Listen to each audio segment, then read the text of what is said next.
Hi, it's Angelo Caruso. I want to share some work hacks with you today. I've been collecting these tips for many, many years as a professional speaker, as a consultant. I've been inside so many great companies, including PricewaterhouseCoopers, the National Institutes of Health. I've worked with Verizon Wireless, Time Warner, the state of Alaska, and I've learned a lot about running departments, running companies, and I've learned it by observation, right? As a consultant, I get to see what's happening. I get to work with the people that make those decisions. And it's been a lot of fun. I've accumulated a lot of these tips in a new book called Work Hacks, and I want to share one of the topics today for you. This is the 5 cool ideas or hacks for motivating your team. And you can use them at work to create a better environment for your team, whether this is a New Year's resolution for you or some other change impact that you'd like to have with the team. This is your chance to make it happen. So if you got a pen, you can write them down. You can play the recording again sometime. You could play the recording for people at work if you'd like, whatever is best for you. But these are hacks for motivating your team. And you know what's interesting is that motivation is really, we say that it's an emotional or an intellectual process, but it's really emotional. People like to feel appreciated. In fact, it was William James who said that the number one thing that everybody wants is to be appreciated. And I think he's right. We have to continually find ways to show appreciation to the people who mean the most to us, certainly the people that we spend 2,000 hours a year working with. So 5 ideas for motivating your team. Here they come from the Work Hacks book. And the first one is that a single word can motivate, unify a team, a single word. You can have a word like activate, or a word like excitement, or a word like smile, right? It becomes a theme for the month. You can have, like magazines do, an editorial calendar where you have a theme word every month, just a theme word, and have some fun with it. Sometimes you can show the theme word through images. If the theme word was smile, you can have different photographs of smiling posted throughout the office. You can have it in the signature file of email addresses, right? All kinds of tricks for this. So use a single word to unify the team. Second cool idea is that workers relate better when they learn about each other. Elton Mayo, in fact, the founding father of modern human resources in America, taught us that workers need to feel like they belong. They need to have this sense of belonging, or esprit de corps. And so Marcus Buckingham later writes in his book, The One Thing You Need to Know, he writes that engaged employees are a leading indicator for business success.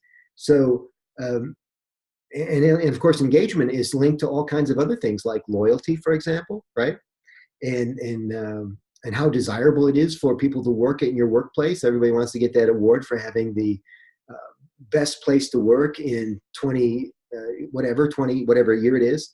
And so you can do this by helping people learn about each other. Now, an old exercise that I've been doing for a long time, and you can only do this exercise a couple times, but it'll send you in the right direction, is that you would have everybody, that team together, and you can work with groups of about 20, 25 tops on this, right? Is that you go around the room and you have everybody share something with the team that nobody else in the room knows about them. This is a fascinating exercise because you'll find that people will pull stories from the past about things that happened when they were kids, tragedy in their household, serious health issues in the family, sensitive stories about their parents, right? Things that you would never normally learn at the water cooler about that person. And once you know this about that person, you think about that person differently, right?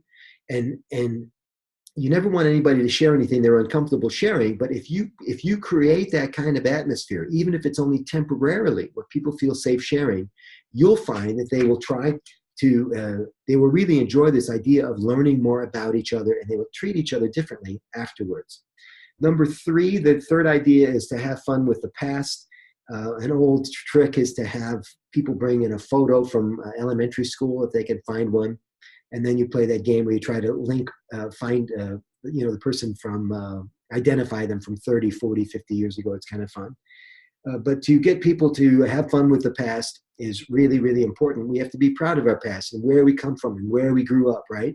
Whenever anybody tells me where they're from, I say, I hear good things about that place. And often, almost always, I have heard good things about it. So I'm not fibbing. But people want to be validated, right? They want to feel good about where they're from. I travel a lot, and people ask me where I'm from, and I'll say from Michigan. And 9 times out of 10, what do you think they say? They go, "Oh, it's really cold there," right? And for the longest time, I would do the same thing. Oh, it sure is, and I'm like, where's that conversation going?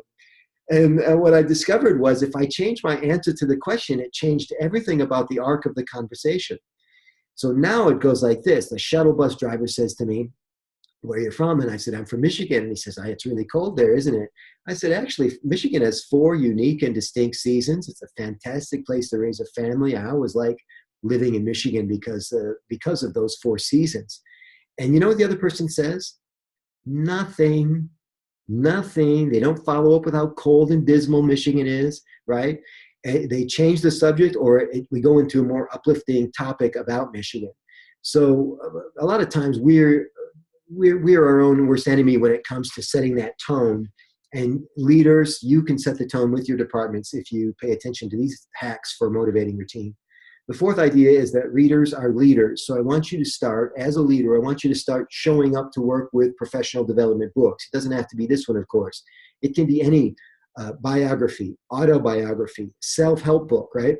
Because when people see you carrying around self-help books, or when you have a self-help book on your desk all the time, people will know that you're always making the best of situations. You're always trying to improve. And over time, people will not only learn to like that about you and love that about you, they will adopt that habit for themselves.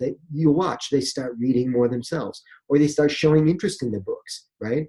Or you have a little library behind your desk, and you can loan the books out to people, right? And a lot of times they won't read the whole book, but just have them read a couple pages from the book or 1 chapter from the book and say, "Get it back to me. We'll go to lunch and talk about it." This is a fantastic opportunity. So books, a lot of people think of books as old-fashioned, but they're very, very effective for motivating your team. So readers are leaders is tip number 4. Readers are leaders. And number 5 is that you want to share 1 tip a day with your team. Find a way to do that.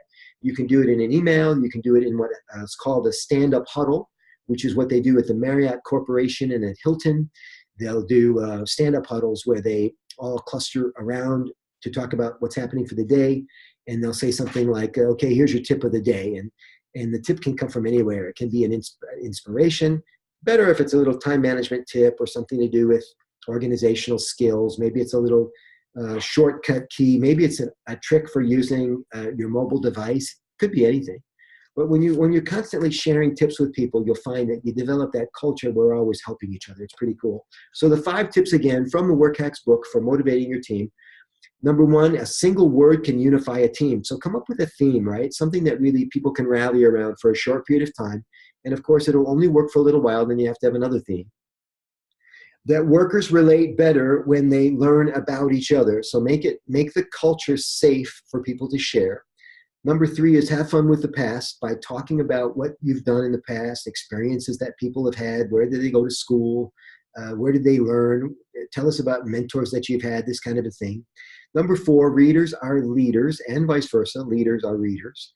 And number 5, share 1 tip a day with the team to establish this kind of learning culture, and you'll find it'll come back to you over and over and over again as a leader. Those are tips for motivating your team. You can get more of these in the Work Hacks book, which is available at michaelangelocaruso.com/product, singular, /work hacks, plural. More information about my programs, my products at michaelangelocaruso.com, and you can subscribe to this YouTube channel, my YouTube channel, so that you can be notified of new videos whenever they're posted. It's free. Thanks very much, everybody. We'll see you soon.